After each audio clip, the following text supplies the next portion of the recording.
Well, so shame is really linked and often appears in places where we have had the primary experience or the most fundamental experience of lacking in love, attunement, resource, um, abundance, safety, all the things that we usually think about as having attachment based ruptures.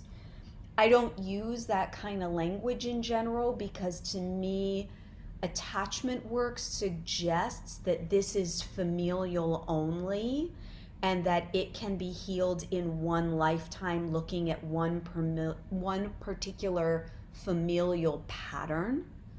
But the reality is, in our culture, we all carry different kinds of volleys or challenges with attachment because our attachment has gotten narrowed so much. Ideally, attachment is provided by like a community, a large group of like extended family members, something that you're part of in multiple places, including the land, including past history of ritual. We've sanitized out or eliminated so many of these things that what has happened now is we find that our sense of belonging now comes from what we can purchase or what our identity becomes within a colonized society that identifies certain identity qualifiers as having value: a skinny body, a facelift, a young girlfriend, a nice car, money to buy good food. I mean, whatever the things are, we have these sections that we say that give us power or agency within our society.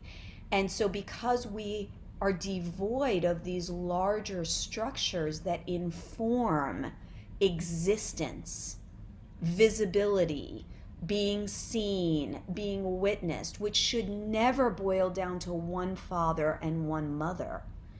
We are already making things too narrow and scarce by default. So would you say, in a sense, that some of the shame that we're working with is sort of an inherent or natural response to that like wider disconnection? Yes, and I would say that there's a fundamental place where when we are disconnected from that, we know that there's not enough. And it's like at a biological or foundational level, we feel that absence, and absence often translates to a sense of shame, which is Mm. really this sense of like, I'm not enough, or there's not enough for me, so it means something about me. When a child is young, all of their reflection and referencing is external, right? They don't have an intrinsic, internal, developed sense of efficacy and selfhood yet. And so, what we see in our culture is that people don't develop past that well enough anymore. And some of that is societally, we're missing these components that would allow that maturity to stretch and develop.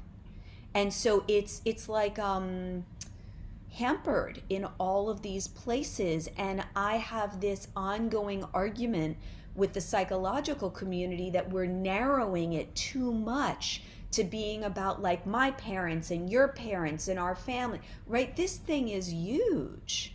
Yeah.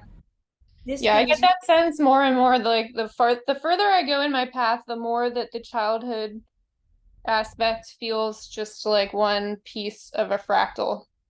Yes, Yeah. exactly, exactly. And one that we spend an enormous amount of energy, both time and money, trying to find a solution for.